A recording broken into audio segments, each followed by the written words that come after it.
Ouais, c'était une ville Front National. Bon, c'est un moment, une période de ma vie où quand même on ressentait le racisme. Je peux te dire, aujourd'hui, parler de racisme, c'est plutôt un racisme où les gens se cachent.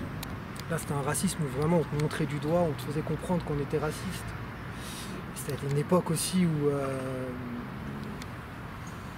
où je pense que l'immigration, enfin vraiment, j'ai pas vécu la marche des beurs, moi je suis venu juste après puisque je suis né en 81, mais en tout cas je comprenais le mouvement de la marche des beurs et tout ce qui a pu exister à partir de ce mouvement-là. Et quand j'étais à Dreux, bah, en fait on était voué à une forme de ségrégation, on dirait qu'on devait remplacer nos parents, travailler à l'usine. D'ailleurs à cette époque-là, je me souviens quand j'étais au collège avec mes amis, on parlait de « Oh, cet été, il faudrait qu'on travaille à l'usine. » Travailler à l'usine. On dirait que c'était notre vie, travailler à l'usine. D'ailleurs, on parlait pas de « Ouais, on va travailler à l'école, réussir, je sais pas. » On parlait de travailler à l'usine. Et vous n'avez pas souffert un peu du fait que... Enfin, souffert. Souvent, les villes qui sont, on va dire, loin de Paris, souvent, on les stigmatise, entre guillemets. On dit oui, vous êtes loin de Paris, donc vous manquez de choses, vous n'êtes pas assez proche de la capitale, donc... Bah, c'est bizarre. En fait, quand je disais aux gens que je venais de Dreux, il y avait un ancien, je ne veux pas citer le nom, qui était connu à Dreux, et qui était surtout dans le 9-4, qui était vraiment connu. Donc du coup, quand je disais Dreux, les gens ne me disaient pas wow, « c'est où ça ?» Tout le monde connaît Dreux, sans savoir vraiment c'est où, mais les gens connaissaient Dreux. Mais par contre, étant donné qu'on était de Dreux, on allait tous à Paris. Le train de 12h46 à Paris le samedi pour tous les gens de Dreux. Le train de 12h46. Il était connu, ou de 13h12, ils l'ont changé. Il y avait tout Dreux dans le train. C'est-à-dire qu'on était habité par Paris. On n'était pas parisiens, mais on vivait tous qu'à Paris. C'est-à-dire qu'à partir de samedi jusqu'à dimanche, on était tous à Panam Beach. C'était obligé. C'était obligé d'aller à Paris. De toute façon, il n'y avait rien à faire à Dreux. On devait s'imprégner de cette culture parisienne quand même, tu vois. Et d'ailleurs, parlant de culture parisienne, je veux revenir sur une chose, c'est que déjà à Dreux, ce qui m'a sauvé, je pense, à Dreux, c'est que j'ai eu des grands frères de cité, notamment des animateurs, ce qui a permis ensuite que je sois animateur, qui ont été des modèles pour moi, qui m'ont aidé, qui m'ont accompagné dans cette vie, et je me suis beaucoup repéré à eux. Mais après, le problème, c'est qu'aujourd'hui, en prenant du recul, en fait, on était en miroir avec eux. C'était pas forcément bien. Mais ils nous apprenaient la culture parisienne, le rap. D'ailleurs, je remercie le rap aussi, parce que du coup, ça nous a permis aussi de nous imprégner, d'aller voir ailleurs, pas de rester dans notre ville, renfermés sur nous-mêmes. Et donc, comme on avait cette ouverture, parce qu'il faut savoir que les gens de Dreux, ils habitent à Dreux, mais ils connaissent mieux Paris que les gens du 91. Je sais qu'il y a des gens dans le 91, ils ont 50 ans, ils n'ont pas bougé de chez eux. Ah là là, ils n'ont pas bougé. Tu confirmes ou pas? Oui, je te le confirme. Moi, je te dis aujourd'hui, je suis choqué des gens d'ici. C'est des bras cassés. Ils ne bougent pas. Alors que nous, tu ne peux pas être sédentaire. Tu es obligé d'aller voir ailleurs ce qui se passe. Donc non, j'ai pas trop souffert de ça. J'ai plus souffert, ouais, je pense au début du racisme. Et de se dire que peut-être qu'il n'y avait pas d'avenir à Dreux. Et c'est pour ça qu'ensuite, je me suis vite orienté à l'âge de 19 ans. Je suis venu travailler sur Paris directement. Mais on a sauté une étape, car il y a un domaine dans lequel, un de tes domaines de prédilection qui est très important pour toi, c'est la boxe thaï. Ah, la boxe thaï, bah écoute-moi bien, je la raconte à tout le monde cette histoire parce qu'elle est marrante. Tu sais pourquoi j'ai fait de la boxe thaï? Dis-moi. Je vais revenir dans les années 90. Il y avait deux sports simples. Soit le foot, soit la boxe. Au foot, j'étais catastrophique. J'étais tellement catastrophique qu'on m'appelait aïe foireux, tu vois. J'étais nul au foot.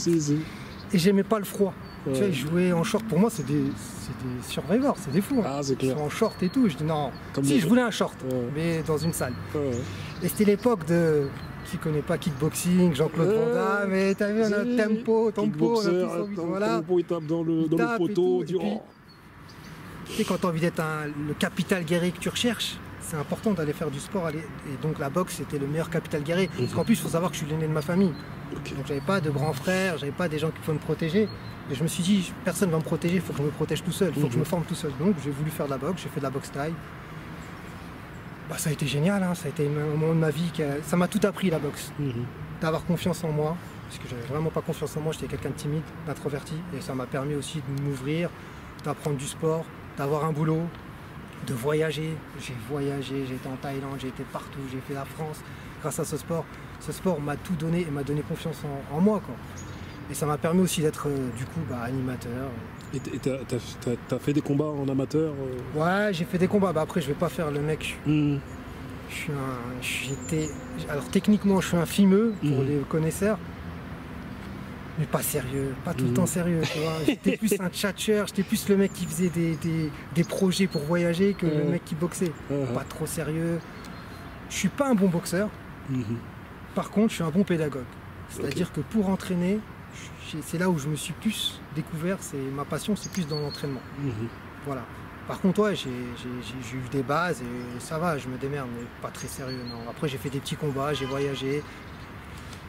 J'étais arbitre international. Non, mais arbitre international en Thaïlande. Il y en a, ils arbitrent, ça fait 10 ans, ils n'ont jamais arbitré en Thaïlande. Moi, j'ai fait 1 an, même pas, j'ai arbitré en Thaïlande.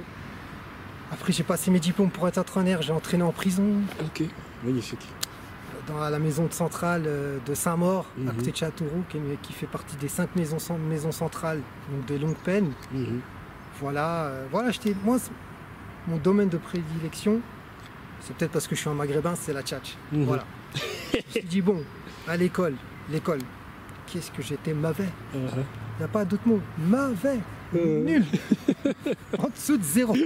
Pour te dire, je la raconte à mes enfants, à tout le monde, j'ai pas redoublé. J'ai redescendu. Ça n'existe même pas. J'étais en CE2, je suis redescendu en CE1. Un truc qui n'arrive jamais, tu vois. Mais bon, après, voilà, je t'ai dit tout à l'heure, la rue, moi je suis fier. Pas la rue, je fais le voyou, la rue, je parle, le quartier, Mhm. cette vie. La collectivité, vivre ensemble. Vivre ensemble, être avec des Marocains, des Algériens, des gens d'Afrique. Voilà, cette culture, cette ouverture d'esprit m'a appris à regarder les gens, Mhm. à comprendre l'être humain. Parce que vu que là je suis une vraie pipelette, mais avant je parlais pas du tout. Mhm. Par contre, j'observais beaucoup. Et j'essayais d'apprendre des gens, surtout des anciens. Tu vois.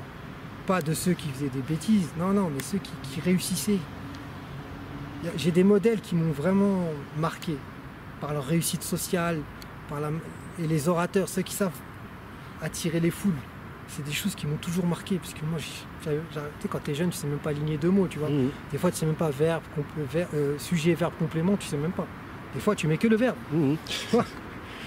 Et voilà, ça m'a permis d'évoluer. Est-ce qu'on passe à l'étape de Paris? Mhm. Bah écoute, à ce moment-là, je me suis dit, écoute, c'est simple. Alors, avant de passer à l'étape de Paris, tu as parlé du Maghreb. Ouais. Tu es tunisien, c'est ça?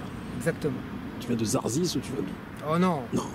Il a dit oh non, oh là là. Non, pas oh non. Oh non. Parce que tout le monde ici habite à Zarzis. Ah ouais, Il n'y a pas Zarzis. tous les Tunisiens Tous que les je- Tunisiens, tu Zarzis, dis, Zarzis, j'habite à Zarzis. Non, j'habite à Kérouan. Mhm. Alors quand je dis Kérouan, personne ne sait c'est où. C'est une honte. Mhm. Pour ceux qui regardent, Kérouan, c'est Rome pour l'Afrique. Vraiment, c'est Rome. C'est la première ville musulmane d'Afrique. Ok.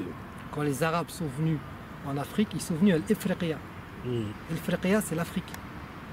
Et la première capitale de l'Afrique, c'était Kérouan. Mhm. Voilà, donc je viens de cette ville qui est la 4e ville sainte de l'islam. Donc Ok. c'est pas rien quand même. Mhm. Voilà. Et j'étais le seul Kérouanais. Et j'étais tunisien, c'est important que tu dis ça parce que j'étais le seul tunisien de mon quartier. Là-bas, à Dreux. À Dreux. Parce que je sais qu'à Dreux, moi j'ai un de mes gars avec qui j'avais fait une formation à l'époque, qui s'appelle Salim. Ouais, Un turc, voilà, c'est ça. Monsieur turc hargneux là, tu vois. Qui Ouais. était là tout de spies façon mec là. bloqué de Dreux quoi. Ah là, c'est ça, Tu vois, c'est ça. ouais. Et d'ailleurs, une grande dédicace à ce mec-là, parce que ça fait des années que je l'ai pas vu. Ouais, bien sûr. Je sais qu'il me disait qu'il y avait beaucoup de Turcs à Dreux. Ouais, il y a beaucoup de Turcs, Mhm. beaucoup de Marocains, Mhm. une grosse communauté marocaine et une grosse communauté algérienne qui est la première communauté, tu vois. Notamment avec ceux qui arrivaient au début, Mhm. les Arquis, une grande famille d'Arquis à Dreux Mhm. qui sont arrivés, puis ensuite les Algériens, mais beaucoup de Marocains. Ouais. Pas beaucoup de Tunisiens. Il n'était vraiment pas beaucoup. Mais quand tu es Tunisien et que tu grandis avec des gens, avec le Maroc et l'Algérie, bah, on se moquait de moi parce que j'étais Tunisien. Mais c'est très difficile de s'en sortir, tu sais, quand on se vanne, c'est de la vanne, c'était gentil. Et quand toi tu te moquais des Algériens, bah, personne rigolait à tes blagues, tu étais tout seul quand tu te moquais des Marocains. Et du coup, je leur remercie ces gens-là parce qu'aujourd'hui, je connais l'histoire du Maghreb comme personne. Qui veut parler avec moi du Maghreb, on y va. Du Maroc, Algérie, Tunisie, je peux tout te dire. Ce que tu veux, on débat, il n'y a pas de problème. J'ai pas honte de dire ce qu'est la Tunisie, pourquoi être tunisien, l'histoire de la Tunisie. Et t'as vu le Maroc, l'Algérie, la Tunisie. J'ai fait les 3 pays. Effectivement, les gens ont raison. On n'est pas des cousins. Non. On est des frangins. C'est pareil. Il y a des taxiphones, des cafés, des taxiphones et des cafés, c'est tout. On a les mêmes codes, on n'a juste pas le même dialecte. Ça change au niveau des repas.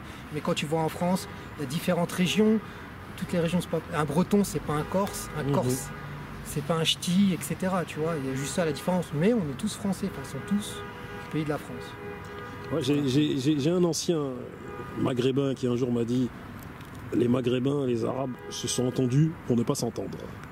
Alors les Arabes ont signé un accord, c'est jamais se mettre d'accord. Voilà, c'est ça. Voilà. Exactement. Mais par contre, on n'est pas des Arabes vraiment. Voilà, exactement, c'est ça. Il y a une nuance en fait. C'est pour ça que je dis que je connaissais. On n'est pas des Arabes. Il y a une nuance. Je vais dire quelque chose qui va énerver beaucoup de gens, mais il faut le dire.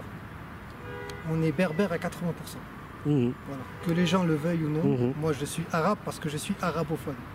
Mais si tu prends mon sang, mon ADN, je dois être 80% berbère, 10% arabe, vandale, perse, ottoman et byzantin. C'est ça. C'est vrai que l'Empire ottoman. C'est vrai que quand j'entends les gens dire ouais, je suis berbère, mais je suis pas arabe. Non, on est Maghreb, on est du Maghreb. Après, t'es arabe parce que t'es arabophone, t'es berbère parce que t'es berbérophone. Mais sinon, on est du même coin. Comment t'expliques que 12 000 arabes, on est devenus des millions d'arabes? C'est pas possible. Tu vois, on est arabe parce qu'on parle arabe. Mais si on va en Arabie Saoudite, ils diront qu'on n'est pas des arabes. Ils n'auront pas tort. Pour moi, on est des Maghrébins qui parlons l'arabe.